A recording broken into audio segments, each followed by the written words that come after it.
Aujourd'hui, nous allons parler du modèle d'entreprise. Première partie, les contextes environnementaux. Et la deuxième partie, c'est les groupes d'intérêt qui font face à une entreprise ou aux entreprises en général. Les objectifs évaluateurs, comme d'habitude, tout au début. Alors, macroéconomie, vous reconnaissez à l'aide d'études simples les développements significatifs pour l'entreprise et vous les ordonnez, le catégoriser selon leur contexte, domaine économique, socio, culturel, technologique, écologique. Et dans la microéconomie, vous décrivez à l'aide d'études et de cas simples les revendications ou les expectations typiques des groupes d'intérêt à l'égard de l'entreprise ou bien de la branche. Et vous expliquez la relation des objectifs, donc les conflits d'intérêts, harmonie d'intérêts ou bien indifférence des intérêts, qui résultent de différentes revendications de groupes d'intérêts. Et, grosso modo, vous décrivez les grands traits au cours de l'évolution économique industrielle. Le matériel, comme d'habitude, théorie, chapitres 4 et 5, les exercices à faire, le document PowerPoint, c'est celui-là, et puis le lien YouTube de ce tutoriel que je vais introduire à cet endroit-là pour que vous puissiez regarder ce YouTube tutorial. Les travaux, il faut lire et comprendre la théorie et les objectifs, lire le résumé PowerPoint, faire les exercices et regarder ce tutorial sur YouTube. Alors, quant au test, il faut le convenir et on verra. Puis la répartition des thèmes, si on fait un test, ça sera un tiers chapitre 4 et 5, un tiers chapitre 7, ça va être la structure organisationnelle, et un tiers répétition des chapitres 1 à 3 dans les volumes Kataro Pro. Alors, le macro-environnement, c'est l'entreprise, disons, au centre de l'observation, et il y a les requises écologiques, les influences politico-légales. Évidemment, il y a toujours l'économie qui joue un rôle, les finances, le socio-culturel et, il ne faut pas oublier, la technologie. Il y a encore 30-40 ans, Internet, téléphone iPhone, Samsung, etc., c'était encore les téléphones noirs accrochés et fixés au mur. Lorsqu'un élément de l'environnement change, s'adapte ou se modifie, l'entreprise en va ressentir des effets de façon plus ou moins forte. Et elle devra prendre des décisions pour faire face à ces changements et s'adapter, évidemment. Donc, le macro-environnement, c'est ce que l'on appelle tous les éléments externes qui ont de l'influence sur l'activité et l'équilibre d'une entreprise. Mais, ça c'est important, sur lesquels l'entreprise n'exerce aucun pouvoir ou très peu d'influence. Et la seule façon pour une entreprise d'essayer d'influencer les grandes tendances de la société, c'est à travers l'activité politique de ses employés ou propriétaires, ou bien faire partie d'organismes de branches similaires. Dans le dossier chapitre 4, sur la page 5, il y a toute une liste avec plein de détails et d'exemples. Je m'en passe à ce point ici. Passons un petit peu à quelques exemples concrets dans le contexte environnemental, du côté politico-légal et du côté socio-culturel. En 1960, c'était absolument donné, sans aucune discussion, qu'une famille était représentée d'un homme, d'une femme et deux enfants. Quelques mots-clés de 1960 qui ont pu changer entre-temps, c'est les goûts des consommateurs, les modes et les tendances, les changements de valeurs, le niveau d'éducation, l'immigration et la démographie. Du côté politico-légal, en 1960, c'était clair, il y avait les deux blocs qui se faisaient face, qui s'opposaient. Les États-Unis représentant le monde libre et l'Union soviétique représentant le monde communiste. Pour ce critère politico-légal, quelques mots-clés également ici, régime et stabilité politique, les lois, la politique des subventions par exemple, les libéralisations des marchés, les organisations, l'ONU, l'Union européenne, Greenpeace, etc. Et de 1960 à 1920, ben voilà, on se retrouve avec tous ces mots-clés-là qu'on vient de mentionner, qui ont quand même fortement changé. Aujourd'hui, c'est l'amour pour tout le monde et une famille. Ce n'est pas plus, a priori, un homme et une femme et deux enfants, mais ça peut être deux femmes, deux hommes, à trois, à quatre, quoi que ce soit. Tout est possible aujourd'hui. Et du côté politico-légal, évidemment, l'Union européenne aujourd'hui qui représente un bloc économique et politique quand même important. Nous passons à un autre élément, la technologie et l'économie, qui vont très fortement main dans la main. Alors, fin du XVIIIe siècle, le téléphone avait encore l'impression comme ça, c'était même en bois, et c'était certainement accroché au mur. 2020, on a l'iPhone 10 ou 11, je ne sais même pas quel modèle est actuel maintenant. L'ordinateur 1990, encore avec un floppy disk. Aujourd'hui, vous auriez pu mémoriser 3 documents Word peut-être, même pas. MacBooks. Et aujourd'hui, vous êtes même en mesure d'avoir le iWatch avec le téléphone sur la montre, dans le développement et le changement des contextes environnementaux, technologiques, économiques. Et 1905, les locomotives avaient encore la tête comme ça, et puis le TGV 2020, ou un train de grande vitesse, je ne sais pas si c'est la Deutsche Bundesbahn ou SNCF, mais de toute manière, c'est le développement qui a eu lieu. Un autre élément qui a changé beaucoup et de manière très forte, c'est l'écologie et l'économie. Ça va toujours main dans la main, les finances, n'oubliez pas ça. 1965, en Suisse, les déponies à l'air comme ça existaient encore. Et puis une fois que le déponie était, les trous dans la campagne étaient remplis de déchets, on y mettait dessus une couche de terre de 4-5 mètres, et voilà, et c'était ni vu ni connu, c'était oublié. 1970, il y avait encore des lacs ou des rivières en Suisse qui avaient cette image-là. Entre-temps, les rivières, elles n'ont jamais été aussi propres que maintenant. 2020, des centres de purification d'eau partout en Suisse. 2020, ça fait même à peu près 15 années que c'est interdit de déposer les déchets dans des déponies ouvertes. Tout doit être brûlé dans des incinérateurs. Et évidemment, très important, toute la séparation des verres, des métaux, du plastique, du PET, papier, carton, etc.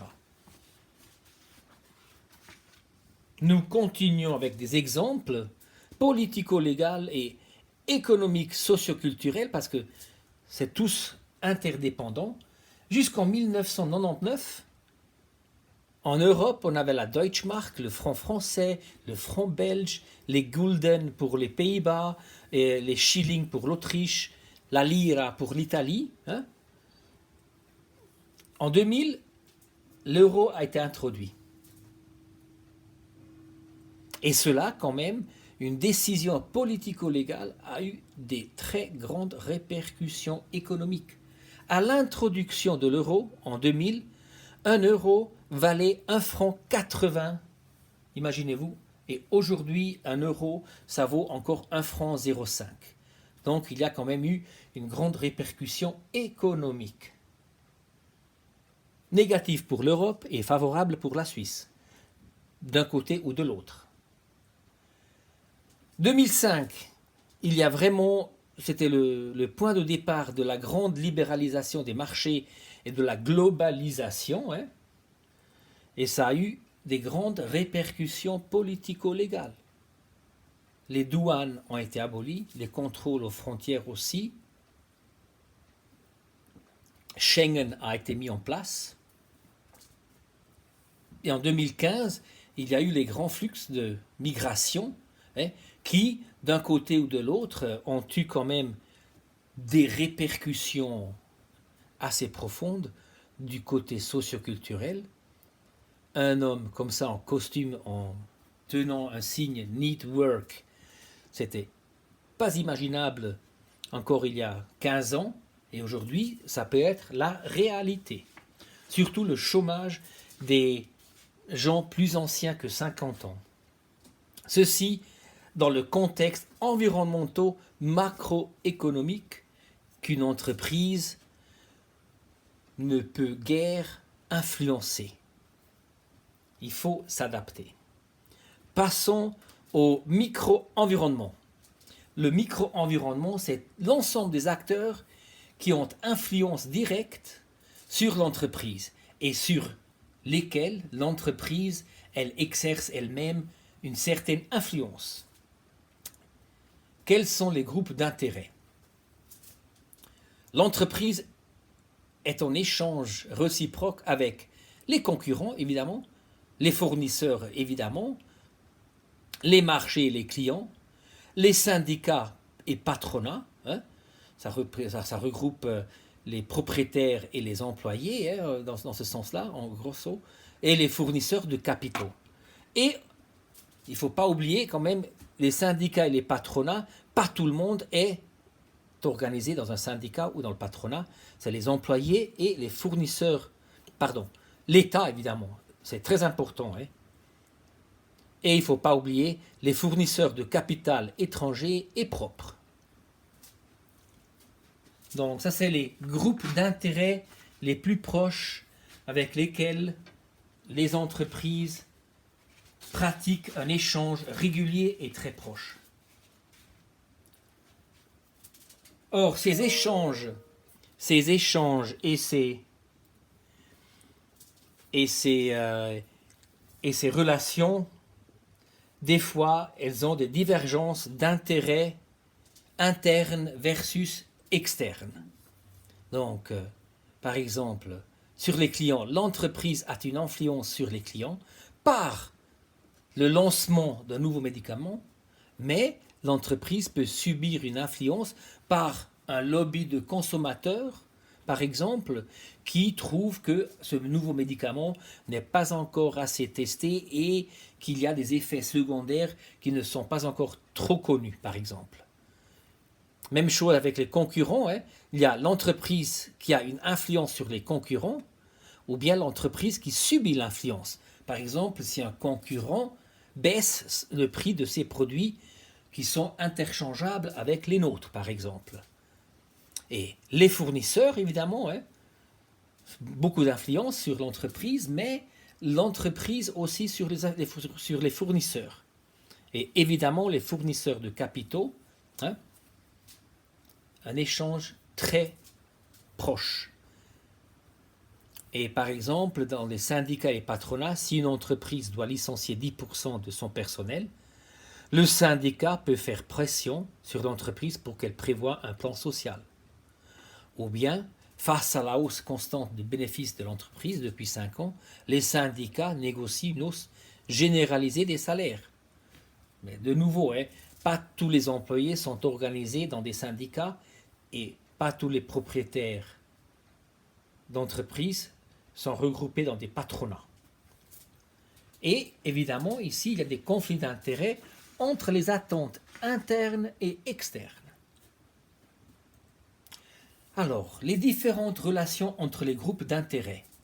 On distingue l'harmonie d'objectifs, la neutralité d'objectifs ou bien l'indifférence, ou bien le conflit d'objectifs ou bien divergence. Explication. Dans l'harmonie d'objectifs, les attentes et les expectations correspondent aux objectifs de l'entreprise.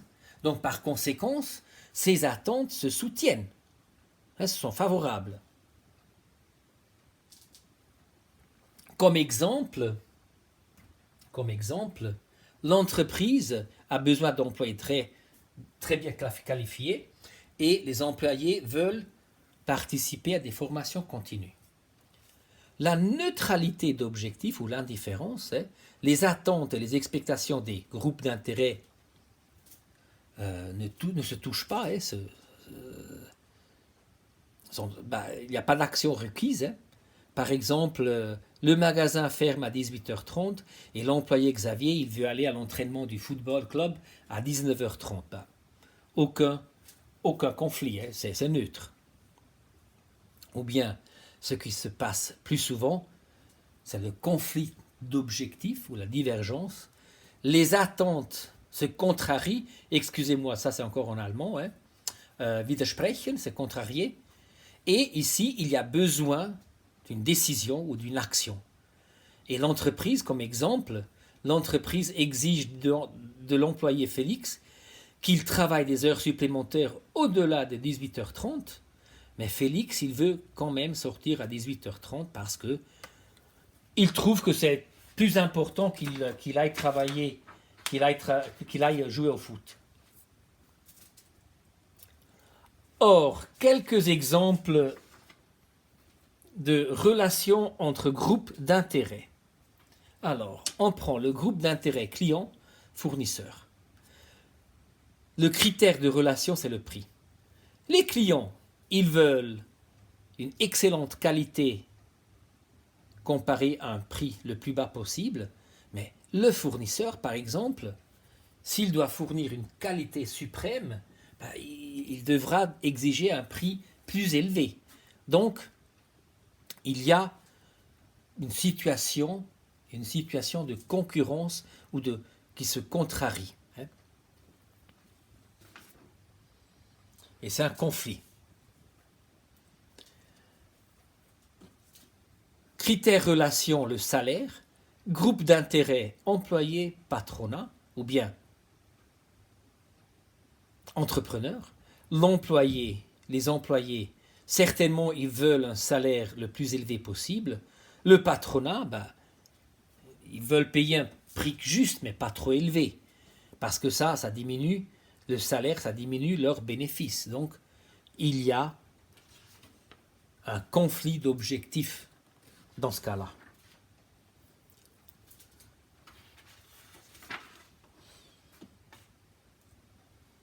D'autres exemples. On prend la relation et le critère bénéfice, propriétaire et fournisseur de capitaux étrangers. Le propriétaire, il veut atteindre un bénéfice le plus haut possible, ce qui donne aux fournisseurs de capitaux étrangers la sécurité que les dettes soient payées à temps et avec les intérêts. Donc, c'est une harmonie, ces deux objectifs se soutiennent, ils sont harmonieux. Et si on regarde encore le salaire comme critère, les employés et les syndicats, les deux ont un intérêt à avoir les salaires les plus élevés possibles. Donc, ces deux objectifs sont en harmonie également. Voilà. Alors, les exercices importants du chapitre 4, c'est tous les exercices, il faut faire tous les exercices. Chapitre 5, tous les exercices aussi. Et le test prévu, c'est à convenir ou bien on fera un caout. Ça dépendra du déroulement de la pandémie Corona et on discutera ça en face à face quand on retourne à l'école.